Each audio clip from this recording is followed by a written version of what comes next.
দেখেন, হায়াত মৌতের মালিক আল্লাহ, ন্যূনতম সিকিউরিটি নিয়ে চলাও হলো সুন্নাহ।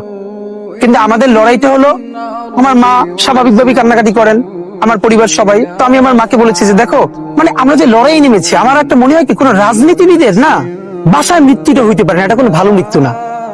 যিনি রাজনীতি করেন, যিনি লড়াই করেন, যিনি বিপ্লবী, যিনি সংগ্রামী, তার মৃত্যুটা হবে একটা সংগ্রামের মধ্য দিয়ে, একটা রাজপথে, একটা গ্লোরির মৃত্যু।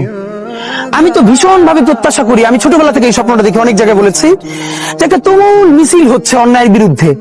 সেই মিছিলের সামনে আমি আছি, কোন একটা বুলেট এসে আমার বুকটা হয়তো বিদ্ধ করে দিয়েছে, এবং সেই মিছিলে আমি হাসতে হাসতে আমি শহীদ হয়ে গেছি।